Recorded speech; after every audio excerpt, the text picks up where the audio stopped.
Hello friends, welcome to knowledge and education अड्डा। आज मैं आपके लिए यूपी एडेड जूनियर शिक्षक भर्ती में जो आपका सामान्य ज्ञान, समसामयिक घटनाएं और तार्किक ज्ञान के प्रश्न आएंगे 50 नंबर के, उसके प्रैक्टिस का पार्ट 3 लेकर आई हूं। तो चलिए वीडियो को स्टार्ट करते हैं। सबसे पहला क्वेश्चन है कि आपदा प्रबंध में उनके योगदान के लिए किस संस्था को सुभाष चंद्र बोस आपदा प्रबंध पुरस्कार 2021 प्रदान किया गया है। तो सबसे पहले आपको ये समझना होगा कि यह आपदा प्रबंधन जो है यह दिया क्यों जाता है। तो यह हर साल 23 जनवरी से ये जो है यह पुरस्कार हर साल सुभाष चंद्र बोस की जयंती पर दिया जाता है। और इस बार जो है 2021 में इस पुरस्कार को sustainable environment and ecological development society यानी जिसे सीड्स कहते हैं उसने जीता है। और यह पुरस्कार जो है डॉक्टर राजेंद्र भंडारी को मिला है।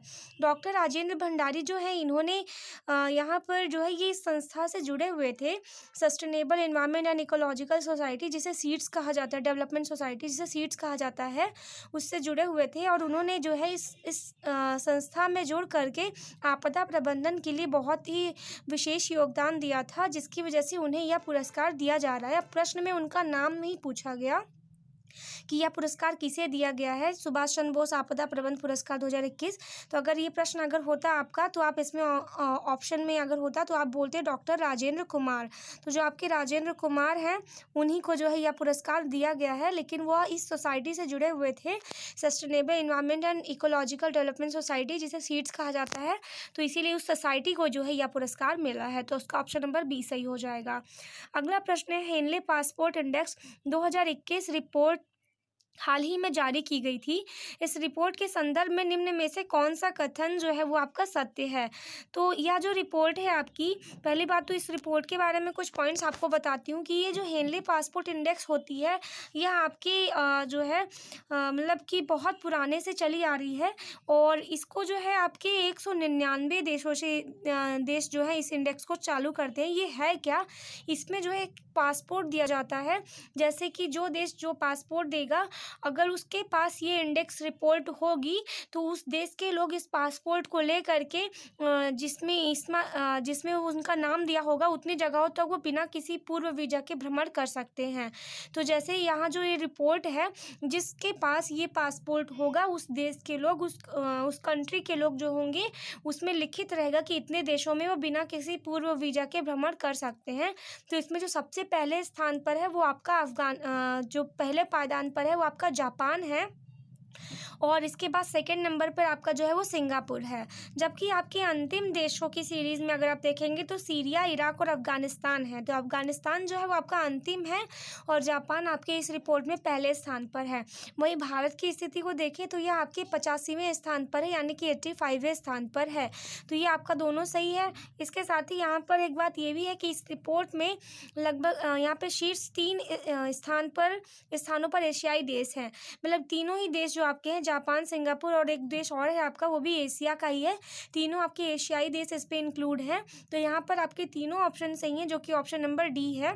इसके अलावा मैं आपको और बताती हूँ कि पाकिस्तान का जो है इस रिपोर्ट में नीचे से चौथा स्थान है, यानी वो आपका बहुत ही निम्न रैंक पर है आपका पाकिस्तान। तो उसकी भी सीरीज़ आप याद रखिएगा। तो आपका नीचे से चौथे स्थान पर है और आपके भारत के से 20वें रैंक नीचे है। तो जैसे भारत अगर 85वां है तो उसका 20 और जोड़ देंगे तो उतने रैंक पर आपका जो पाकिस्तान है। तो ये रिपोर्ट यही काम करती है कि जिनके पास ये पासपोर्ट होगा उस देश के लोग, उस कंट्री के लोग जो होंगे वहाँ पर बिना दूसरे देशों में बिना किसी पूर्व वीजा के भ्रमण कर सकते हैं। तो जापान के देशों के पास सबसे ज़्यादा इसका जो है फ़ायदा है। जिनके पास जापान का पासपोर्ट होगा, जापान के देश के पास ये वाला जो पासपोर्ट होगा हेनले पासपोर्ट इंडेक्स, तो उस देश के लोग जो होंगे, जापान के लोग आपके बहुत सारी कंट्रीज़ में बिना किसी पूर्व वीजा के भ्रमण कर पाएंगे। और सबसे कम भ्रमण आपका अफगानिस्तान कर पाएगा।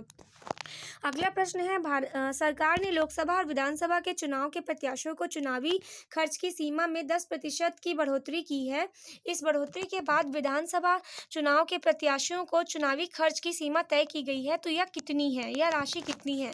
तो जो आपका लोकसभा है और विधानसभा है, इनमें चुनाव में जो खर्च होते हैं उसमें सरकार ने इस बार 10% की वृद्धि कर दी है। तो जो पहले होता था आपके लोकसभा के चुनाव में लगभग यहाँ पर 77 लाख रुपए और विधानसभा के चुनाव में पहले आपका 70 लाख रुपए लोकसभा में होता था और 28 लाख रुपए आपका विधानसभा में होता था। पर वर्तमान में प्रेजेंट टाइम में यह संख्या 10% बढ़ा दी गई है खर्च की, और अब जो है आपका 77 लाख रुपए जो है वो आपका जो है लोकसभा में लगता है खर्च के लिए चुनाव का, और आपका 30.80 लाख रुपए आपका जो है विधानसभा के चुनाव के लिए खर्च किया जा रहा है। तो यह सीमा जो है बढ़ा दी गई है, जिसको ऑप्शन नंबर बी होगा। तो लोकसभा का अगर ऑप्शन में होता तो 77 लाख आप लोग लगाते, और विधानसभा का दिया है तो 30.80 लाख। अगला प्रश्न है आपका कि मुक्त आकाश संधि ओपन स्काई ट्रीटी हाल ही के दिनों में सुर्खियों में रहा है। इस संधि के संदर्भ में क्या सत्य है? तो सबसे पहले तो आपको पता होना चाहिए कि ये होता क्या है। तो जो आपका ये जो OST होता है, इसे शॉर्टकट में आप लोग OST बोलते हैं। इसके संदर्भ में यह जो है आपका मतलब कि इसका उद्देश्य ये था कि आपका 1 जनवरी 2002 से ये लागू हुआ था, जिसमें आपके लगभग 35 देश शामिल हैं। और 35 देश शामिल होने का कारण क्या है यहाँ पर कि इन देशों का जो है आपस में हवाई निगरानी रहेगी, यानी कि किस देश का कौन सा विमान कहाँ पर आ रहा है या जा रहा है, यहाँ पर 35 देश एक दूसरे के विमानों की खबर रख सकते हैं। तो इसमें जो है हाल ही में यहाँ पर मतलब अमेरिका जो है उसने क्या किया था, इसका विरोध किया। उसने कहा कि रूस इस चीज़ को फॉलो नहीं कर रहा है, वो अपने विमानों की कुछ बातों को छिपा रहा है। तो इस चीज़ के लिए अमेरिका ने अपने आप को इस रिपोर्ट से वापस ले लिया था, इस संधि से अपने आप को अलग कर लिया। तो जैसे ही अमेरिका अलग होने की बात किया ही था कि रूस ने अपने आप को जो है इससे अलग कर लिया। तो कुछ टाइम के बाद अमेरिका ने भी इसको अलग कर लिया। तो पहले अमेरिका ने कहा था, लेकिन औपचारिक रूप से जो है वो आपका रूस अलग हो गया। और इसके बाद इसमें पहले कुल मिलाकर 35 देश शामिल थे। और यहाँ पर नाटो जो है आपके वो भी एक देशों का संग्रह ही है। यहाँ पर कई देशों के संग्रह को नाटो कहा जाता है। तो नाटो के सदस्य देश भी इसमें शामिल थे। तो यहाँ पर तीनों ऑप्शन आपका क्या है, एकदम सही है। तो चलिए इसमें देखते हैं आपका ऑप्शन नंबर कौन सा है। तो यहाँ पर जो है आपका क्वेश्चन नंबर 4 का ऑप्शन नंबर डी सही है। तो ये आपका जो है हो जाएगा यहाँ पर ऑप्शन नंबर डी। अगला प्रश्न है, जनवरी 2021 में आयोजित 70वें स्कॉच चैलेंजर अवार्ड, यहाँ पर आपका अवार्ड होगा जो मिट गया है आपका अवार्ड में किस संगठन को ई गवर्नेंस में सर्वश्रेष्ठ प्रदर्शन प्राप्त हुआ है। तो ये जो स्कॉच होता है इसका काम ये आपका 2003 से आरंभ किया गया है। स्कॉच का काम होता है कि जिसने भारत के लिए जो भी अच्छा काम किया होगा वह संस्था को जो है यहाँ पर क्या मिलेगा, उपहार मिलता है। तो यहाँ पर इस टाइम जो है स्कॉच अवार्ड से जो है आपके जनजातीय मामलों पर जो है यहाँ पर अवार्ड मिला हुआ है। तो इसको जो है ई गवर्नेंस में सर्वश्रेष्ठ प्रदर्शन किया जनजातीय मामलों के मंत्रालय ने। तो यहाँ पर जो है इन्हें ये अवार्ड से सम्मानित किया गया, स्कॉच अवार्ड से। स्कॉच अवार्ड को बनाने का मेन उद्देश्य ये है कि यहाँ पर जो भी आपके मामले हैं जो आपके देश के लिए अच्छे होते हैं उनको जो है यहाँ पर एक श्रेणी प्रदान की जाती है, जिसमें जो भी अच्छा करता है वो आपको जो है यहाँ पर उसे अवार्ड मिलेगा। तो इस बार जो है वो आपके 10 सूत्रों को रखा गया है, जिसमें से आपके फर्स्ट प्राइज़ जो है वो जनजातीय मामलों के मंत्रालय को मिला हुआ है। तो अगला प्रश्न है आपका कि social entrepreneurship of the year 2020 award से सम्मानित किसे किया गया है। तो ये जो social entrepreneurship of the years है इससे आपके अशरफ पटेल को सम्मानित किया गया है। पटेल जो है इन्होंने जो है यहाँ पर प्रवाह एंड कम्युनिटी यूथ कलेक्टिव, जिसे CYC कहते हैं, इसकी स्थापना की थी, जो कि social entrepreneurship of the year जो है 2020 से सम्मानित इनको किया गया है। तो यहाँ पर क्या है कि इन्होंने जो है ये भारत की जो है स्पेशल समस्या को हल करने के लिए, मतलब ये जो आपका सोशल एंटरप्रेन्योरशिप है ये करता क्या है कि जो भारत की जो भी समस्या है सोशल से रिलेटेड उसको स्थायी रूप से जो समाधान कर लेगा उसको ये अवार्ड मिलता है। तो यहाँ पे अशरफ पटेल ने यहाँ पर स्थायी रूप से समाप्त करने के लिए यहाँ पर एक हल निकाला है, तो इसीलिए इनको ये अवार्ड दिया गया है। अगला प्रश्न है, मध्य प्रदेश के किस शहर को हाल ही में यूनेस्को की विश्व धरोहर सूची में शामिल किया गया है। तो आपके मध्य प्रदेश में जो ग्वालियर और खजुराहो है, इन दोनों ही शहरों को जो है यहाँ पर यूनेस्को ने विश्व धरोहर की सूची में शामिल कर लिया है। यहाँ पर क्या हुआ था कि जो आपका मध्य प्रदेश है ये आपका ऐतिहासिक कला ग्वालियर और ओरछा को यहाँ पे खजुराहो नहीं ओरछा होगा, यहाँ पे ओरछा को संयुक्त राष्ट्र शैक्षिक वैज्ञानिक एवं सांस्कृतिक संगठन के विश्व धरोहर सूची में शामिल किया गया है। तो यूनेस्को ने जो है यहाँ पर अपने अर्बन लैंडस्केप सिटी प्रोग्राम के तहत इन दोनों शहर को जो है इसमें शामिल किया है। तो ग्वालियर और ओरछा ये दोनों ही आपके जो है विश्व धरोहर सूची में शामिल किए गए हैं। तो यहाँ पर ऑप्शन नंबर आपका बी हो जाएगा।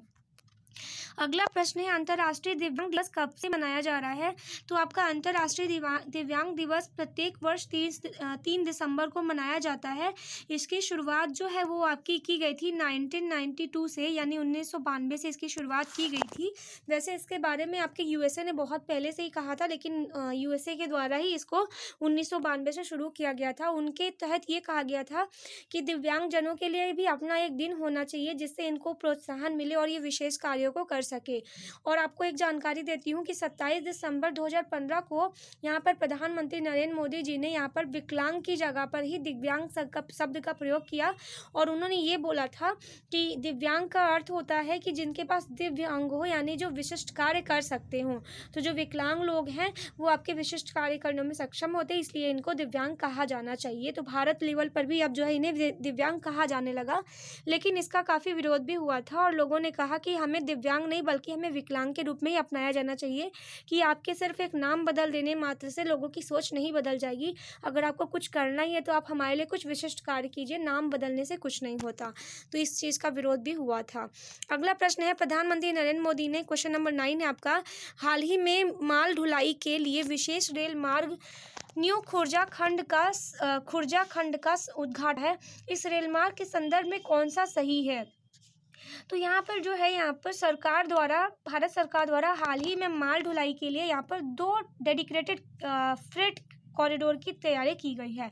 तो यहाँ पर डेडिकेटेड फ्रेट कॉरिडोर जो है भारत में 2 तरह के हुए हैं। तो यहाँ पर आपका ये वाला भी एकदम सही है कि यहाँ पर 2 डेडिकेटेड फ्रेट कॉरिडोर जो है यहाँ पर तैयार किया गया। कौन कौन से हैं यहाँ पर कॉरिडोर? तो सबसे पहला आपका पूर्वी कॉरिडोर था और दूसरा आपका पश्चिमी कॉरिडोर है। तो जो पूर्वी कॉरिडोर है वो पंजाब के औद्योगिक क्षेत्र लुधियाना को पश्चिम बंगाल के दानापुनी से जोड़ता है, और वहीं आपका जो है ये पंजाब से लेकर दानापुनी, आपका पंजाब जो है वो पश्चिम बंगाल के दानापुनी तक जुड़ेगा। तो इसके अलावा आपका जो है और जो आपका पश्चिमी कॉरिडोर है वो आपका महाराष्ट्र से लेकर के यूपी से जोड़ा गया है। तो महाराष्ट्र से लेकर के आपकी यूपी तक जोड़ा गया है। तो यहाँ पर यूपी के दादरी तक जोड़ा गया है। तो इसको जोड़ने का मुख्य उद्देश्य ये है कि इसके तहत जोड़ने पर यहाँ पर कुछ क्षेत्र जो आपके गुजरात के मुंदरा, कांडला, पीपावा और दहेजा और हाजीरा जो है, ये सभी बंदरगाह भी जो है इसी मार्ग से आ जाते हैं। तो जिसकी वजह से यहाँ पर व्यापार काफ़ी अच्छे से हो जाएगा। तो इसीलिए आपका जो है यहाँ पर सारे ऑप्शन सही है कि यहाँ पर 2 कॉरिडोर है, और सॉरी यहाँ पर आपके ऑप्शन नंबर जो है दोनों नहीं सही हो रहे। हाँ, आपके सारे ऑप्शन सही है यहाँ पे। तो ये आपका जो है खुर्जा खंड EDFC का ही हिस्सा है और साथ ही साथ इसमें इन बंदरगाहों को भी जोड़ा गया है। तो यहाँ पर जो है आपका ऑप्शन नंबर डी आपका सही होगा, ऑप्शन नंबर डी।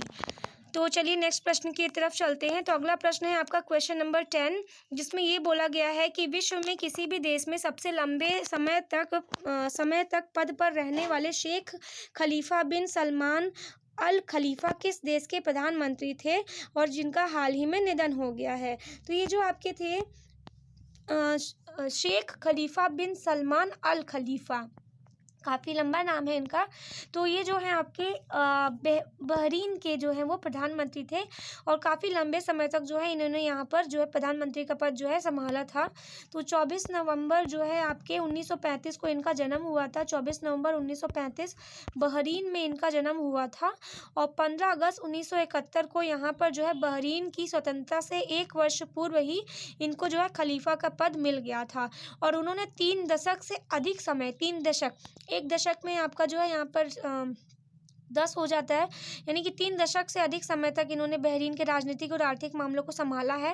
तो यानी कि लगभग 30 साल से ऊपर तक इन्होंने ये सारे काम किए हैं। तो आपके सबसे पुराने समय तक इन्होंने ये प्रधानमंत्री के पद को संभाला है। तो वहाँ पर प्रधानमंत्री के पद को जो है खलीफा कहा जाता है, मतलब ये प्रधानमंत्री थे, वहाँ पे खलीफा इन्हें कहा जाता है।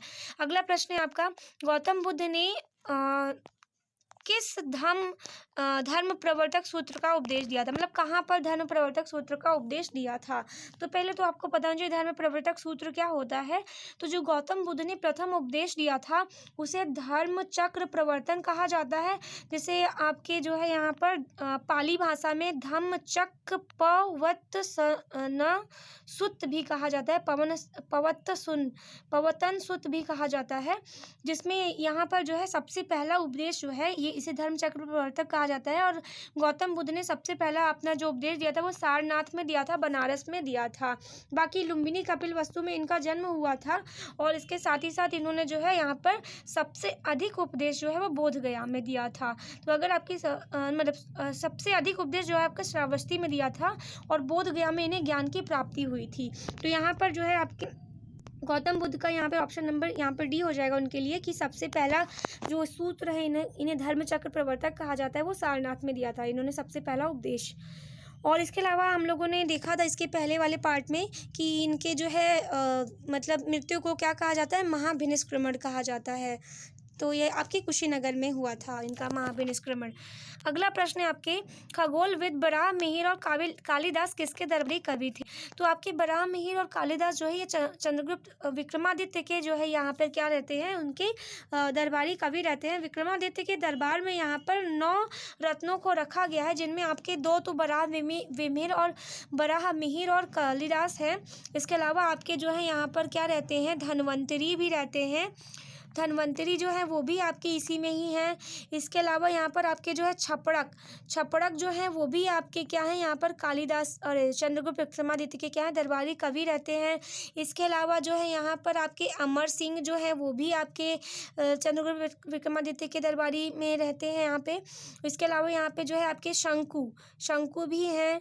और साथ ही साथ यहाँ पर बेताल जो है आपके विक्रम बेताल जिसे आप बोलते हैं वो आपके रहते हैं, विक्रम बेताल। और इसके अलावा यहाँ पर जो है घट करपर है। और इसके अलावा यहाँ पर जो है वर रुचि जो आपके संस्कृत में है वो भी आपके जो है इन्हीं के विक्रमादित्य के क्या है, दरबारी कवि रहते हैं।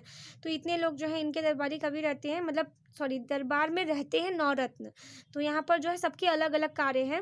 वराह मिहिर जो है आपके खगोलविद थे और कालिदास आपके कवि थे। वहीं आपके धन्वंतरी जो है वो चिकित्सक रहते हैं। तो इस तरह से सबकी अलग अलग गुणों के कारण उनको 9 रत्न कहा जाता है और उन्हीं 9 रत्नों को यहाँ पर रखा गया है। इसके अलावा आपको जो है यहाँ पर याद होना चाहिए कि अकबर के दरबार में भी आपके जो है वहाँ पर भी 9 रत्न होते हैं।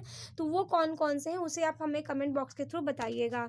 तो यहाँ पर अगला है आपका लौह और रक्त की नीति किसने अपनाई है। तो जो आपके लौह और रक्त की नीति है वो बलबन में आपके किस काल में रहते हैं। तो ये आपके गुलाम वंश के रहते हैं बलबन। तो यहाँ पर बलबन ने जो है लौह और रक्त की नीति अपनाई थी, क्योंकि ये जो है यहाँ पर अपने विद्रोहियों को कमज़ोर करने के लिए और मंगोल आक्रमण से रक्षा करने के लिए उन्होंने यह नीति अपनाई थी। और इसके अलावा इन्होंने है सिजदा और पैबोस ये भी पद्धति इन्होंने ही चलाया है। तो सिजदा और पैबोस भी याद रखिएगा। अगला प्रश्न है भक्ति आंदोलन को उत्तर भारत में लाने का श्रेय इनमें से किसको जाता है। तो जो आपका भक्ति आंदोलन है ये पहले आपके दक्षिण भारत में था, उत्तर भारत में यहाँ पर आपके रामानंद जी ने जो है यहाँ पर लाया है। तो कहा जाता था कि दक्षिण भारत में पहले वहाँ पर क्या था कि वहाँ पर बहुत सारे सामाजिक धार्मिक सुधार कार्य किए जाते थे। और वहाँ पर जो है दक्षिण भारत में अगर पूछेगा कि यहाँ पर भक्ति आंदोलन को किसने लाया, तो वहाँ पर अलवर और नायनारों ने लाया था। अलवर और नायनार अलवर और नायनार जो रहते हैं ये आपके क्या रहते हैं, नायनार जो हैं इन्होंने जो है भक्ति आंदोलन को दक्षिण भारत में पहुंचाया था। और उत्तर भारत में यानी कि हमारे यूपी वगैरह में पहुंचाने का कार्य जो है वो रामानंद ने किया था। इन्होंने कहा था कि जो भगवान राम की भक्ति करेगा उन्हें जो है यहाँ पर स्वर्ग की प्राप्ति होगी। तो इस तरह से जो है यहाँ पर ये उत्तर भारत में रामानंद ने पहुँचाया था। अगला प्रश्न है आपका कि प्रसिद्ध विरूपाक्ष मंदिर जो है वो कहाँ पर स्थित है। तो आपका जो प्रसिद्ध विरूपाक्ष मंदिर है वो आपका हम्पी में स्थित है। तो हम्पी जो है यहाँ आपका कर्नाटक में है। तो कर्नाटक में यह आपके बहुत ही प्रसिद्ध मंदिर है विरूपाक्ष मंदिर। और विरूपाक्ष मंदिर जो है यह भगवान शिव को समर्पित है। तो ये हो गया आपका ऑप्शन नंबर ए। अगला प्रश्न है क्वेश्चन नंबर 16 कि भारत में काजू का प्रथम परिचय किन लोगों ने कराया था। तो जो आपका काजू है ये सबसे पहले पुर्तगाली लोगों ने भारत में जो है इसका परिचय कराया। इसके पहले ये हमारे भारत में नहीं होता था। तो यानी इसके अलावा और भी कुछ चीज़ें हैं जिनके नाम आप जान जाइए, जैसे तंबाकू हो गया, मूंगफली हो गई, आलू हो गया, लाल मिर्च हो गई, और आपकी जो मकई, टमाटर, शकरकंद, चीकू और काजू वगैरह जो है ये सभी आपके पुर्तगालियों द्वारा ही भारत में लाए गए हैं। तो इस तरह से आपका जो है पाइनएप्पल वगैरह भी इन्होंने ही लाया है। तो इसके अलावा जो है भारत में पहली बार जो है प्रिंटिंग प्रेस और जहाज का जो निर्माण है वो भी आपका जो है पुर्तगालियों द्वारा ही किया गया था। तो यहाँ पर आपका ऑप्शन नंबर डी हो जाएगा। अगला प्रश्न है आपका हिंदू विधवा पुनर्विवाह अधिनियम 1856, जिसे अधिनियम 1856 भी कहा जाता है, 26 जुलाई 1856 को लागू किया गया था, जिसे किसके द्वारा पारित किया गया है। तो यह जो है आपके यहाँ पर इसे आपके लॉर्ड कैनिंग के द्वारा यहाँ पर लागू किया गया था। तो यहाँ पर विधवा पुनर्विवाह अधिनियम जो है इसके तहत जो है विधवाओं का पुनर्विवाह करने की बात की गई थी। और जो लॉर्ड कैनिंग रहते हैं वो उस समय भारत के जो है ये हमारे क्या रहते हैं, वायसराय रहते हैं, प्रथम वायसराय। तो आप याद रखिएगा भारत का प्रथम वायसराय जो है वो लॉर्ड कैनिंग है, और अंतिम गवर्नर जनरल जो है वो भी आपके कैनिंग ही रहते हैं। अगला प्रश्न है आर्य समाज की स्थापना किसने की थी। तो जो आपके आर्य समाज है इसकी स्थापना स्वामी दयानंद सरस्वती ने की थी, यानी ऑप्शन नंबर सी आपका सही हो जाएगा। तो आर्य समाज यानी कि यहाँ पर हिंदू समाज है, और इसमें वैदिक धर्म को बहुत ही जो है यहाँ पर प्रोत्साहन मिला था। इन्होंने यहाँ पर इसमें ये नारा भी लगाया था कि वेदों की ओर चलो, दयानंद सरस्वती जी ने। अगला प्रश्न है आपका असहयोग आंदोलन कब वापस लिया गया था। तो आपका 5 फरवरी 1922 को असहयोग आंदोलन चौरी चौरा कांड के कारण वापस ले लिया गया था महात्मा गांधी जी के द्वारा। उन्होंने कहा था कि हमारा जो आंदोलन होगा वह बहुत ही अहिंसा पूर्व होगा, लेकिन यहाँ पर चौरी चौरा में बहुत बड़ा घटना हो जाता है। यहाँ पर एक थाने में आग लगा दी जाती है, जिसकी वजह से एक कई सारे जो है पुलिसकर्मी 22 पुलिसकर्मी यहाँ पे मारे जाते हैं इस थाने में। तो इससे जो है आहत होकर गांधी जी ने इस आंदोलन को वापस ले लिया कि हमारी तो अहिंसावादी नीति है, ये हिंसा कहाँ से आ गई। तो अगला प्रश्न है आपका क्वेश्चन नंबर 20 कि हड़प्पा सभ्यता के एक हिस्से लोथल की खुदाई जो है वो किसने की थी। तो जो आपका हड़प्पा सभ्यता है जो खुदाई है वो आपके SR राव ने की थी। तो लोथल जो है ये आपका हड़प्पा सभ्यता में एक जगह खोदी गई थी। तो ये आपका जो है गुजरात में स्थित है लोथल जो है। तो ये भी हड़प्पा का ही एक सभ्यता का हिस्सा है। अगला प्रश्न है भारत का सबसे बड़ा एकल द्वीप सुदूर दक्षिण में कौन सा है। मतलब सबसे दक्षिण में स्थित जो द्वीप है वो भारत का कौन सा है, जो एकदम नीचे साइड में है। तो आपका जो दक्षिण साइड में है सबसे, जिसे आप लोग इसे क्वेश्चन को घुमा के पूछा गया, वैसे इसे पूछना चाहिए था कि भारत का सबसे दक्षिणतम बिंदु, दक्षिण में स्थित दक्षिणतम अगर बोलेगा तो आपका कन्याकुमारी केप कोमोरिन होगा। लेकिन अगर बोलेगा भारत का सबसे दक्षिणतम बिंदु है तो यहाँ पर आपका हो जाएगा ग्रेट निकोबार द्वीप। तो ये आपका सबसे ज़्यादा दक्षिण में स्थित सबसे किनारे वाला द्वीप है, तो इसे दक्षिणतम बिंदु कहा जाता है, भारत का दक्षिणतम बिंदु, जिसका जो एंगल है वो 6 डिग्री 30 मिनट है। 6 डिग्री 30 मिनट है इसका एंगल, इतने जो है यहाँ अंश पर है ये। अगला प्रश्न है आपका कि काराकोरम पर्वतमाला सबसे ऊंची चोटी कौन सी है। काराकोरम की सबसे ऊंची चोटी कौन सी है। तो जो आपकी काराकोरम उसकी सबसे ऊंची चोटी आपकी माउंट K2 है, यानी जिसे आप लोग गॉडविन ऑस्टिन K2 कहते हैं, जिसकी ऊंचाई जो है वो 8611 किलोमीटर है आपकी। तो इसके अलावा जो है आपका माउंट एवरेस्ट है, जो आपकी भारत की और विश्व की सबसे ऊंची चोटी है, जिसकी ऊंचाई आपको पता होनी चाहिए। तो इसकी ऊंचाई है 8848 किलोमीटर है, इसकी ऊंचाई आपकी माउंट एवरेस्ट की। तो यहाँ पर हो जाएगा। इसके अलावा नंदा देवी भारत में पूर्ण रूप से स्थित आपकी नदी है। तो इस तरह से आपके यहाँ पे ये क्वेश्चन का आंसर हो जाएगा ऑप्शन नंबर बी। अगला प्रश्न है वह नदी कौन सी है जिसका उद्गम स्थल जो है वो भारत में नहीं है। तो आपकी जो है यहाँ पर सतलज नदी ऐसी नदी है जिसका उद्गम स्थल जो है वो भारत में नहीं है। ये सतलज नदी जो है ये आपके तिब्बत से निकलती है, तिब्बत के राकसताल से निकलती है, मानसरोवर झील के निकट जो स्थित है। और यह नदी वह है जो पंजाब में बहती है, और पंजाब में इसी नदी पर जो है भाखड़ा नांगल बांध बनाया गया है, और इसी नदी के पीछे जो है यहाँ पर गोविंद वल्लभ सागर जलाशय भी बनाया गया है। अगला प्रश्न है, खादर और बांगर निम्न में से किस प्रकार की मिट्टी है? तो जो आपकी खादर और बांगर मिट्टी है, इसे आप लोग जो है यहाँ पर जलोढ़ मिट्टी कहते हैं। जैसे आप लोग खादर को बोलते हैं नवीन जलोढ़ मृदा, और बांगर को बोलते हैं पुरानी जलोढ़ मृदा। इसे इंग्लिश में एलुवियल सॉइल कहते हैं। तो जो आपकी ये है, ये नवीन और जब नवीन होती है, जब नई हो जाती है तो इसे खादर कहा जाता है, और जब आपका बाढ़ का पानी इन्हें नहीं टच कर पाता तो उन्हें जो है बांगर कहा जाता है, जिसे आप लोग बंजर बोलते हैं। तो अगला प्रश्न है, निम्न में से कौन सा एक भारतीय कृषि की मुख्य विशेषता नहीं है? तो जो आपकी भारतीय कृषि है, इसमें मुख्य विशेषता ये होगी कि इसमें औद्योगिक फसलों की प्रधानता होती है। तो ये बात गलत है, इसमें औद्योगिक फसलों की प्रधानता नहीं है। यहाँ पर आपकी भारतीय कृषि जो है वो मानसून पर निर्भर करती है। इस कृषि पर जनसंख्या का बहुत अधिक दबाव है, क्योंकि हमारी जनसंख्या जो है वो आपकी कृषि पर ही डिपेंड करती है। और इसके अलावा यहाँ पर निर्वाह भी जो है वो कृषि ही है, यानी लोगों का जीवन यापन भी कृषि के द्वारा ही होता है। तो यहाँ पर लगभग 52% लोग जो आपके खेती पर ही निर्भर होते हैं, जो सिर्फ खेती बाड़ी करते हैं। तो इसमें सिर्फ लास्ट वाला ऑप्शन आपका गलत हो जाएगा, जो कि इसकी मुख्य विशेषता नहीं है। अगला प्रश्न है आपका, कौन सा बंदरगाह जो है वो आपका कृत्रिम बंदरगाह है? तो आपका चेन्नई जो बंदरगाह है वो कृत्रिम बंदरगाह है। यहाँ पर जो आपका चेन्नई बंदरगाह है वो आपके तमिलनाडु में जो है मतलब इस बंदरगाह को स्थापित किया गया है। आपका विशाखापट्टनम बंदरगाह जो है वो भी तमिलनाडु में ही है, लेकिन यहाँ पर इसकी जो है इसकी इतनी व्यस्तता जो है, इसकी बिजी के कारण इसमें इतनी ज़्यादा यहाँ पर व्यस्तता है, जिसकी वजह से इसको कम करने के लिए, यहाँ पर इसके भार को कम करने के लिए चेन्नई में एक नया बंदरगाह बनाया गया, जो कि एक आर्टिफिशियल है, जिसे मानव द्वारा निर्मित किया गया है। तो चेन्नई बंदरगाह बनाया गया है। अगला प्रश्न है कि निम्न में से किसने सबसे पहले 1935 में संविधान सभा का सुझाव दिया था? तो सबसे पहले संविधान सभा को बनाने का सुझाव आपके एम.एन. रॉय ने दिया था, जिनका नाम है मानवेंद्र नाथ रॉय। तो अगर व्यक्ति के रूप में पूछा जाएगा तो संविधान सभा को बनाने का सुझाव तो एम.एन. रॉय ने दिया था। लेकिन अगर आपसे ये पूछा जाए कि संविधान सभा को बनाने का सुझाव सर्वप्रथम किस सभा ने दिया था, तो यहाँ पर जो है सबसे पहले आपकी संविधान सभा को क्रिप्स प्रस्ताव में जो है बनाने का सुझाव दिया गया था। तो क्रिप्स प्रस्ताव जो है आपके सबसे पहले यहाँ पर हो जाएगा, लेकिन आपका अगर व्यक्ति के रूप में पूछ लेगा तो एम.एन. रॉय हो जाएंगे। अगला प्रश्न है कि अंतर्राष्ट्रीय शांति और सुरक्षा को बढ़ावा देने से संबंधित प्रावधान भारतीय संविधान के निम्न में से किसके एक भाग के रूप में उल्लिखित किया गया है? तो यहाँ पर अंतर्राष्ट्रीय रूप से शांति और सुरक्षा को बनाए रखने के लिए आपके नीति निर्देशक तत्व में भी कहीं ना कहीं इस बात का उल्लेख किया ही गया है, जिससे आपकी अंतर्राष्ट्रीय शांति वगैरह बनी रहे।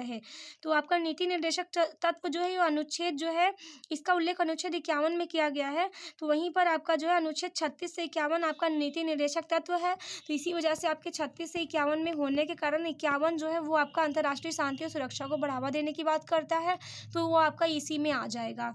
तो यहाँ पर ऑप्शन नंबर बी होगा। अगला प्रश्न है, राज्यसभा के पदेन सभापति अध्यक्ष कौन होंगे? इसका आंसर लगभग आप सभी को पता होगा। तो उपराष्ट्रपति जो है वो आपके पदेन सभापति होते हैं। तो उपराष्ट्रपति जो है, इसका क्या हो जाएगा, आंसर सही हो जाएगा। अगला प्रश्न है, संसद के खर्च किसके द्वारा नियंत्रित किए जाते हैं? तो जो आपके संसद के खर्च हैं वो नियंत्रक और महालेखा परीक्षक के द्वारा जो है नियंत्रित किए जाते हैं। इनका यह काम ही होता है कि संसद में कितना आय और व्यय है उनका ब्यौरा रखना, यानी कितनी चीज़ें खर्च हुई हैं, कब चीज़ें जो है वो निकाली गई हैं और कहाँ पर कितना इन्वेस्ट किया गया है, इनका ब्यौरा इनके पास होता है। इन्हें शॉर्टकट में CAG भी कहा जाता है, जो आपके नियंत्रक महालेखा परीक्षक होते हैं। तो ये बात आप याद रखिएगा। अगला प्रश्न है आपका क्वेश्चन नंबर 31, भारत में महिलाओं के लिए आरक्षण उपलब्ध कहाँ पर किया गया है? तो आपका जो महिलाओं के लिए आरक्षण है, इसकी जो बात है आपके 73 से लेकर 74वें संविधान संशोधन में आपके पंचायत को शक्ति प्रदान करने के अंतर्गत कहा गया था। तो यहाँ पे पंचायती राज निकायों में महिलाओं को आरक्षण देने की बात की गई है, जिसमें आपकी जो है लगभग जो भी जितनी भी सीटें होती हैं उनमें से 1/3 सीटों पर महिलाओं का क्या होगा, वहाँ पर हक रहेगा कि इतनी सीटें आपकी सिर्फ महिलाओं के लिए आरक्षित की गई है। तो आपके इसके अलावा जो है लोकसभा में भी ऐसा नहीं है और ना ही राज्यसभा में है। तो सिर्फ केवल आपका पंचायती राज निकायों में इसकी आरक्षण की बात की गई है। अगला प्रश्न है नीति आयोग के अध्यक्ष कौन हैं? तो जो आपका नीति आयोग है इनके अध्यक्ष उस टाइम के जो भी प्रधानमंत्री होते हैं वही रहते हैं। तो अगर आपके इस टाइम के देखे जाएंगे तो आपके नरेंद्र मोदी जी रहेंगे। तो जब नीति आयोग बनाया गया था ये आपका 1 जनवरी 2015 को बनाया गया था नीति आयोग, 1 जनवरी 2015 को। और उस समय भी आपके पीएम नरेंद्र मोदी ही थे, तो वहाँ भी आपके यही थे, लेकिन इसके उपाध्यक्ष जो थे वहाँ पे अरविंद पनगड़िया थे। तो आप ये बात याद रखिएगा कि नीति आयोग के जो प्रथम उपाध्यक्ष थे वो आपके अरविंद पनगड़िया थे। तो इसी टाइप से यहाँ पर हो जाएगा आपका ये इसका प्रश्न। तो अब अगला प्रश्न देखते हैं, इनमें से कौन सा भारतीय अर्थव्यवस्था का प्राथमिक क्षेत्र है? तो जो आपकी भारतीय अर्थव्यवस्था है उसका प्राथमिक क्षेत्र जो है वो कृषि माना जाता है, कि हमारी जो पूरी जनसंख्या है वो सिर्फ कृषि पर डिपेंड होती है। बाकी कृषि से निकलने वाली चीज़ों का उपयोग हम उद्योग में करते हैं, सहकारिता के रूप में करते हैं, लेकिन जो आपका प्राथमिक क्षेत्र है वो आपका कृषि ही होता है। अगला प्रश्न है, भारत में सिक्कों की ढलाई का एकमात्र अधिकार किसके पास है? तो यह आप में सिर्फ केवल जो भारत सरकार होती है वही आपकी भारत में सिक्कों का ढलाई कर सकती है। तो यहाँ पर जो है ये मुंबई, कोलकाता, हैदराबाद और आपकी यूपी के नोएडा में कुल 4 शहरों में यहाँ पर भारत के टकसाल बनाए गए जहाँ पर सिक्कों की ढलाई की जाती है। और जो 1 रुपये का नोट है वो सिर्फ आपका भारत सरकार जारी करता है, जबकि आपके जो है अन्य नोट हैं वो रिजर्व बैंक जारी करता है। ये आप याद रखिएगा, रिजर्व बैंक जो है वो आपका 1 रुपये का नोट छोड़ करके जितने भी नोट छापे जाते हैं वो आपके रिजर्व बैंक में छापे जाते हैं। लेकिन जितने भी सिक्के होती हैं, सिक्कों की जो ढलाई होती है, उनका सिक्कों को बनाने का काम जो है वो भारत सरकार करती है। तो सिक्का भारत सरकार और नोट भारतीय रिजर्व बैंक, नोट 1 रुपये के नोट को छोड़ करके। अगला प्रश्न है, 2001 और 2011 की जनगणना के बीच में भारत की जनसंख्या में कितने प्रतिशत की वृद्धि हुई है? तो भारत की जनसंख्या में लगभग 17.70% की यहाँ पर वृद्धि हुई है। तो अगर यहाँ पर देखेंगे कि पहले जो थी वो आपकी भारत की जनसंख्या 2001 में जो थी वो आपकी 2001 से लेकर के 11 के बीच में लगभग यहाँ पे 18 करोड़ बढ़ी है। तो इसीलिए आपका जो है यहाँ पर ऑप्शन नंबर बी सही हो जाएगा। अगला प्रश्न है, भारत में राष्ट्रीय आय की गणना निम्न में से किसके द्वारा की जाती है? ये प्रश्न हम लोग पिछले वाले सेट में भी कर चुके हैं। तो राष्ट्रीय आय की गणना जो है वो आपकी CSO करती है, केंद्रीय सांख्यिकी संगठन करती है। तो जो आपका केंद्रीय सांख्यिकी संगठन है इसकी शुरुआत जो है सबसे पहले कब की गई थी? 1951 में की गई थी, जिनका ये काम ही होता है कि भारत में कितना राष्ट्रीय आय है, उसको यहाँ पर कितना हम प्रेजेंट टाइम में हमारा GDP है वो सब देखने का काम इन्हीं का होता है। अगला प्रश्न है कि समुद्री जल का औसतन खारापन कितना होता है? तो समुद्री जल में आपका कितना नमकीनपन है, कितना खारापन है, ये आप जो है यहाँ पर 3.5% जो है वो इतना आपका खारापन समुद्री जल का होता है, यानी कि उसमें इतना नमकीन होता है। सोडियम क्लोराइड की मात्रा लगभग इसमें इतनी होती है। तो नमकीन किससे होता है आपका समुद्र का जल? सोडियम क्लोराइड से। अगला प्रश्न है आपका, निम्न में से कौन सा बायोडिग्रेडेबल सामग्री नहीं है? बायोडिग्रेडेबल उसे कहा जाता है जो आपके पर्यावरण के अनुसार जो है जिसमें पॉल्यूशन बहुत ही कम हो, जो आपके पर्यावरण में जो क्या हो जाए, ख़त्म हो जाए, जिनका अपने आप ह्रास हो जाता है, धीरे धीरे आपकी मिट्टी में मिल जाते हैं, घुल जाते हैं, उन्हें बायोडिग्रेडेबल कहा जाता है।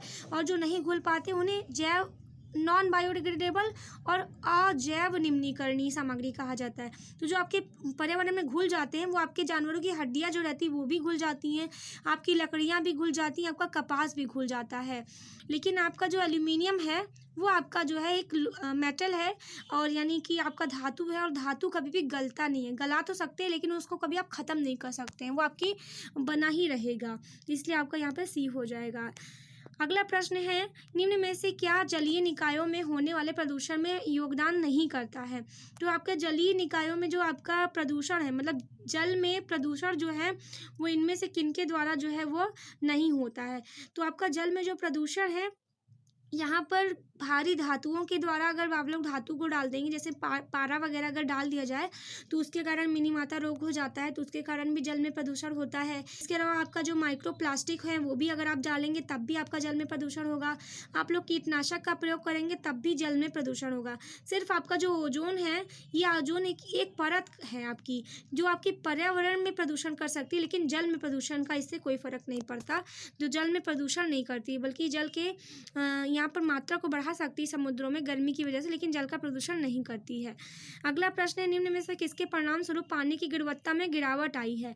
तो जो आपका पानी की गुणवत्ता है उसमें आपकी गिरावट के लिए रिस्पॉन्सिबल आपके जो गंदे पानी हैं उनका अगर सही प्रकार से हम निपटान नहीं करेंगे तो उसके कारण पानी जो है वो आपका ख़राब हो जाएगा। देखिए, जो आपकी इंडस्ट्री होती है जिससे आप लोग कारखाने वगैरह बोलते हैं, तो कारखानों से बहुत सारे गंदे जल निकलते हैं। पहले अगर उन जलों को शुद्ध करके तब अगर नदियों में या फिर समुद्रों में बहाएंगे तो उससे पानी का जो गंदगी लेवल होगा वो बहुत ही कम हो जाएगा। इसके अलावा वनों की जो कटाई होती है उसके परिणाम स्वरूप आपका जो है पानी की गिरावट की बात नहीं की जाती, गुणवत्ता की इसमें कोई बात नहीं की जाती, बल्कि पानी का लेवल कम हो जाता है लेकिन गुणवत्ता आपकी वही बनी रहती है। गुणवत्ता मतलब शुद्धतम क्वालिटी जो होती है। इसके अलावा यहाँ पर संसाधनों का वितरण जो है वो आपके पानी की मात्रा को कम करेगा लेकिन गुणवत्ता को नहीं। अत्यधिक जनसंख्या भी वही काम करेगा। तो सिर्फ अगर गुणवत्ता कम करने की बात करेंगे तो आपकी जो अगर पानी में गंदगी है तो उसकी वजह से आपकी जो है पानी की गुणवत्ता खराब हो जाएगी, यानी वो पानी शुद्ध नहीं रह जाएगा। तो अगला प्रश्न है आपका यहाँ पर कि पराध्वनिक गति का मापांकन किस इकाई से होता है? तो जो आपका पराध्वनिक गति है इसका मापांकन जो होता है वो आपके मैक के द्वारा किया जाता है। ये आपका मैक जो होता है यहाँ पर ये पराध्वनिक को मापता है। इसके अलावा जो आपका नॉट होता है, नॉटिकल रीजन्स जो होते हैं आपके समुद्री मील, यानी समुद्रों में जो जहाज होती है उनकी स्पीड किससे मापी जाती है? तो नॉट से। आपका हर्ट्ज जो होता है वो आवृत्ति का मापन करता है। रिएक्टर जो है वो भूकंप का पैमाना होता है जिससे भूकंप की तीव्रता मापी जाती है। तो आपका सिर्फ मैक है जो आपकी पराध्वनिक को मापता है। अगला प्रश्न है, प्रकाश के पथ में एक वस्तु के आने पर छाया का निर्माण होता है। तो किस वस्तु के आने पर होता है? तो यहाँ पर जो अपारदर्शी चीज़ें होती हैं जहाँ पर आप जिसके थ्रू कोई चीज़ आर पार ना निकल पाए। अगर मान लीजिए कि आप प्रकाश कहीं से आ रहा है तो उसके आगे अगर आप खड़े हो जाइए तो आपकी छाया जो है वहाँ पर पीछे बनने लगेगी, लेकिन वहीं पर अगर आप उसके आगे कोई शीशा रख दीजिए तो वो जो है प्रकाश उससे आर पार निकल जाएगा, तो उसे आप पारदर्शी बोलते हैं। तो जितनी भी अपारदर्शी चीज़ें होती हैं सिर्फ उन्हीं की छाया जो है यहाँ पर क्लियर बन पाती है। तो ये हो जाएगा आपका अपारदर्शी। अगला प्रश्न है आपका, निम्न में से कौन सा एक रेडियो एक्टिव तत्व नहीं है? तो जो आपका कैडमियम है ये आपका रेडियो एक्टिव तत्व नहीं है बल्कि ये एक धातु है। इसके अलावा आपका यूरेनियम, थोरियम और रेडियम आपके रेडियो एक्टिव तत्व हैं। पीतल आपका किससे मिलकर बना होता है? तो जो आपका पीतल होता है वो जस्ता और तांबा से मिलकर बना होता है, यानी आपका जिंक और कॉपर इन दोनों से मिल करके आपका जो है वो पीतल बनता है। इसके अलावा जो है आपका जैसे कि तांबा और टिन है, तो तांबा और टिन को मिलाने से आपका जो है वो कांसा बनता है। तो ऑप्शन नंबर में कांसा हो जाएगा, लेकिन यहाँ पर आपका ऑप्शन नंबर डी होगा पीतल के लिए। अगला प्रश्न है, निम्न में से कौन सा रोग पुरुषों की तुलना में महिलाओं में बहुत कम होता है? अच्छा प्रश्न है, आपको इसकी जानकारी हो जाएगी। तो जो आपकी वर्णांधता होती है जिसे हम लोग कलर ब्लाइंडनेस कहते हैं, ये आपका पुरुषों की तुलना महिलाओं में जो है वो कम होता है। पुरुषों में यह बीमारी ज़्यादा देखी जाती है। यहाँ जो पुरुष होते हैं यहाँ पर लाल, मतलब इस रोग में क्या होता है कि लाल और हरे रंग की पहचान नहीं हो पाती। यह एक आनुवंशिक रोग होता है और इसमें क्या होता है, जो पुरुष होते हैं, क्योंकि पुरुषों में जो होता है वो एक्स और वाई गुणसूत्र पाया जाता है, तो यहाँ पर जो है स्त्रियों में ये तभी होता है जब इनके दोनों गुणसूत्र एक्स एक्स से प्रभावित हो जाते हैं तब। अदरवाइज ये जो है आपका ज़्यादातर आपके पुरुषों में ही देखने को मिलता है। तो यहाँ पे ऑप्शन आपका डी हो जाएगा। अगला प्रश्न है आपका, निम्न में से कौन सी विटामिन की कमी से होने वाला रोग है? मतलब रिकेट्स किस विटामिन की कमी से होता है? तो विटामिन डी की कमी से रिकेट्स यानी सूखा रोग हो जाता है। क्वेश्चन नंबर 47 कह रहा है कि इनमें से जो सूचियां दी गई हैं आकृतियों की, वो कौन सा जो है इस विकल्प में इस सूची के अनुसार जो है वर्गीकृत किया जा सकता है? पहले तो क्वेश्चन समझिए, यहाँ पर जो आकृतियां दी गई हैं वो क्या हैं। बेलन आपका जो है एक क्षेत्रमिति में आता है। मेंसुरेशन में आप लोग बेलन पढ़ते हैं, घनाभ पढ़ते हैं, प्रिज्म पढ़ते हैं। पिरामिड जो है वो भी आपका शंकु के ही आकार का होता है। इसके अलावा आप लोग घन पढ़, तो ये सारी चीज़ें जो है आप लोग मेंसुरेशन में पढ़ते हैं। लेकिन जो आपका वर्ग हो गया, चतुर्भुज हो गया, ये सारी जो चीज़ें होती हैं ये आप लोग जो है यहाँ पर जो आपका ज्योमेट्री पोर्शन होता है उसमें पढ़ते हैं, ज्यामिति में पढ़ते हैं। तो शंकु जो है वो आपका सही हो जाएगा, क्योंकि शंकु जो है ये आपका ज्यामिति में नहीं आता बल्कि ये आपका क्षेत्रमिति में आता है, जिसे आप लोग मेंसुरेशन कहते हैं। तो मेंसुरेशन में आप लोग इतनी चीज़ों का अध्ययन करते हैं, साथ ही साथ आप लोग शंकु भी पढ़े होंगे मेंसुरेशन, जिसे क्षेत्रमिति कहते हैं। बाकी जो वर्ग, चतुर्भुज, समांतर चतुर्भुज, ये सब आपका ज्योमेट्री के सेक्शन में आते हैं। अगला प्रश्न है, किसी कूट भाषा में यदि ब्रेक्स को TAGPNX के रूप में लिखा जाता है और क्लच को IBEJWR के रूप में, तो इस शब्द का जो व्हील है जो उसे क्या लिखा जाएगा। तो पहले आप यहाँ पर इसे समझिए। देखिए जो आपका ब्रेक्स लिखा हुआ है यहाँ पर अगर आप बी को देखेंगे तो ए के बाद क्या आ रहा है, बी आ रहा है, ठीक है। इसी टाइप से यहाँ पर देखिए एस के बाद टी आ रहा है, यानी देखिए यहाँ पर प्लस किया गया है 1 और इधर साइड में आपका जो है एस के बाद टी आ रहा है, यानी इधर से आपका -1 किया गया है। देखिए इधर से आपका -1 किया गया है और इधर से आपका +1 किया गया है। फिर इसी तब अगला देखेंगे तो आपका जो जी है, तो आपका जी कैसे आया है यहाँ पर, तो आपका जो के है, के जैसे जी है आपका ये आपका जो है ई से आएगा, जैसे कि आपका EFG, तो आप अगर यहाँ पर जैसे ई जो है EFG इसमें +2 ऐड करेंगे जब आप, तो क्या मिल जाएगा आपका EFG, यानी +2 ऐड करेंगे तो जी मिल जाएगा। तो बस इतना हिंट आपके लिए काफ़ी है, तो उसी हिसाब से आप व्हील को निकालेंगे। तो आज एच के बाद क्या आता है आपका वी, यहाँ पर जो है मतलब कि लास्ट वाला आप देखेंगे यहाँ पर अगर इसके अकॉर्डिंग, तो यहाँ पर जो है आपका डब्लू के बाद क्या आना चाहिए, यहाँ पर जैसे ए के बाद बी आया है, वैसे डब्लू के बाद क्या आता है यू, वी के बाद ही आपका डब्लू आता है, जैसे यहाँ पर ए के बाद बी आता है वैसे ये वाला हो जाएगा। इसके बाद आपका एस के बाद टी आता है, ये आपका सही हो जाएगा। इसके बाद आप एल के बाद एम लेके आते हैं, बाकी ऑप्शन आपको देखने की ज़रूरत ही नहीं, तो आपका ये वाला सही हो जाएगा। क्योंकि देखिए यहाँ पर जैसे ई के बाद आपका जी आया था +2 ऐड करने पर, वैसे ही आपके एल के बाद एम को ऐड करेंगे ना, LM, तो आपका जो है यहाँ पर सॉरी इसमें LM ये नहीं आ रहा है, आपका ये वाला हो रहा है, N आ रहा है, LMN, तो आपका ये हो जाएगा। फिर आपको इसके आगे का भी देखना पड़ेगा क्योंकि अगले में भी आपका ऑप्शन मिल रहा है अगला। फिर यहाँ पर आपका ऑप्शन नंबर डी ही वैसे सही होगा। तो यहाँ पर अगर आप इसमें ध्यान से देखेंगे तो आपका जो है ई के बाद बी को जोड़ा गया है, जैसे कि यहाँ पर जो ई है, ई जो है EF, ई के बाद आपका जो है यहाँ पे बी, यहाँ पे जो है सॉरी ई के बाद एफ को जोड़ा गया यहाँ पे आपका, तो यहाँ पे ई और एफ हो जाएगा। तो इस तरह से आपका क्या हो जाएगा, ऑप्शन नंबर डी सही हो जाएगा। इसे आप जोड़ के कर लीजिएगा अपने हिसाब से, जैसे कि आप यहाँ पर क्या किया, आपने ए के बाद बी को जोड़ा है, ऐसे आपने एस के बाद टी को जोड़ा है ना, मतलब एक बार इधर से जुड़ रहा है और एक बार इधर से जुड़ रहा है। इसी तरह से आपका ई के बाद यहाँ पर इधर से जुड़ रहा है और इसी टाइप से आपका के बाद इधर से जुड़ रहा है। तो आप अगर यहाँ से जोड़ेंगे तो इसी टाइप से इसमें भी आपका जो ऑप्शन नंबर डी आ जाएगा। तो ये हो गया। अगला प्रश्न है क्वेश्चन नंबर 49। इसमें कहा गया है कि 19 जनवरी 2018 को अगर शुक्रवार था तो 19 जून 2019 को कौन सा दिन पड़ेगा। तो देखिए 19 जनवरी 2018, तो अगर आप 19 जनवरी से काउंट करेंगे तो जनवरी में अतिरिक्त दिन अगर आप निकालेंगे तो 19 को आप 7 से भाग देंगे तो 5 आएगा, ठीक है 19 में। फिर आपका फरवरी जो होती है आपकी 2018 लीप ईयर तो है नहीं, तो आप फरवरी 0 हो जाएगा आपका अतिरिक्त दिन।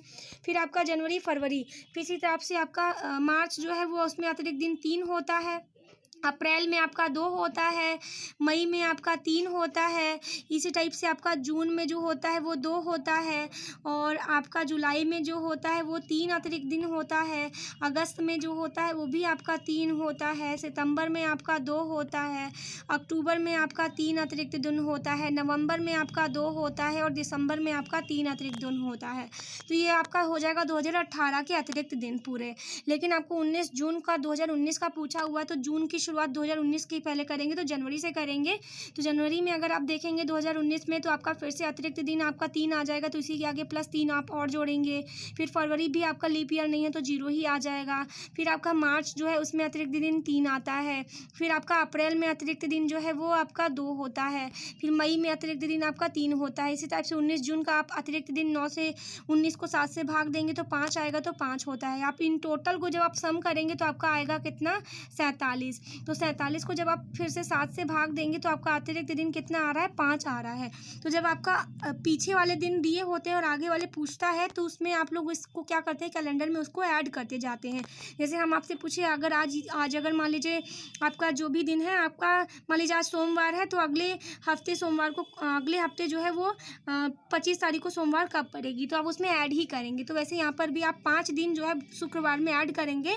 तो शुक्रवार में जब आप 5 दिन ऐड करेंगे तो आपका क्या आएगा, बुधवार आएगा। तो इसमें ऑप्शन नंबर डी आपका सही हो जाएगा। तो इस तरह से आपका ये प्रश्न हल हो जाता है। तो चलिए अगले प्रश्न की ओर चलते हैं। तो फ्रेंड्स अगला प्रश्न है आपका है यहाँ पर क्वेश्चन नंबर 50। इसमें पूछा गया है कि इनमें से जो आपके कथन दिए गए हैं उनके हिसाब से कौन सा निष्कर्ष आपका सही है, और वह भले ही क्या हो सामान्य रूप से तथ्यों से भिन्न हो, लेकिन आपको उसी के हिसाब से प्रश्न को हल करना है। इसमें बोला गया है कि सभी कुत्ते बिल्लियाँ हैं, तो हम मान लेते हैं कुत्ते को, मान लीजिए डॉग है, डॉग को हम डी से डिनोट कर लेते हैं। इसने कहा सभी कुत्ते बिल्लियाँ हैं, यानी आपकी बिल्लियों के अंदर में ही क्या आ जाएगा, आपके सभी कुत्ते आ जाएंगे। तो चलिए सबसे पहले हम ले लेते हैं यहाँ पे बिल्लियाँ। तो आपकी जो है सभी कुत्ते किस में आएंगे, बिल्लियों में आएंगे। तो यानी आपके डॉग जो हैं वो किस में आ जाएंगे, आपके सभी कैट में आ जाएंगे। फिर आपके बाद बोला है कुछ बिल्लियां बाघ हैं, तो आपका बाघ मान लीजिए मैंने बी से डिनोट कर लिया बाघ, कुछ बिल्लियां क्या है, बाघ है। फिर उसके बाद कह रहा है कि सभी शेर बाघ हैं, तो आपके जितने भी शेर हैं वो आपके बाघ में आ जाएंगे। तो सभी शेर आपके बाघ हैं, तो यहाँ पे मैंने ले लिया शेर को। फिर कह रहा है कि कुछ शेर गधा नहीं है, तो शेर और गधे का तो यहाँ पे कोई कॉम्बिनेशन नहीं है, तो यहाँ पर हमने बना लिया यहाँ पे गधे को। ठीक है, फिर आप चलिए इस पे निष्कर्ष पे चलते हैं। निष्कर्ष में क्या बोला गया है, निष्कर्ष में इस प्रश्न में ये बोला गया है कि आपका जो है यहाँ पर कुछ बिल्लियाँ कुत्ते हैं। तो अगर आप देखेंगे कुछ बिल्लियाँ कुत्ते हैं, तो इसके हिसाब से अगर आप देखेंगे तो कुछ बिल्लियाँ कुत्ते हैं, तो ये आपका सही है, क्योंकि बिल्लियाँ जो है वो आपके कुत्तों में कुछ बिल्लियाँ जो हैं वो कुत्तों में आ रही हैं। ठीक है, क्योंकि उनका आधा भाग कुत्तों के अंदर जा रहा है। फिर कह रहा सभी शेर गधा है, तो गधे का तो कोई कॉम्बिनेशन ही नहीं होता। फिर कह रहा कुछ गधे बाघ हैं, तो बाघ का भी कोई कॉम्बिनेशन ही नहीं है क्योंकि इस रिंग में। फिर कह रहा है कि यहाँ पर कोई गधा बाघ नहीं है, तो ये बात भी सही है। यानी कि आपका जो है केवल ए और डी जो है वो अनुसरण कर पा रहा है, तो इसलिए यहाँ पे ऑप्शन नंबर आपका डी सही हो जाएगा। तो फ्रेंड्स आपको जो है ये प्रश्न जो है आपको दिख जाएंगे, स्क्रीन पर आपको दिख रहे होंगे, तो इसी हिसाब से आपको ये प्रश्न पूछा गया है।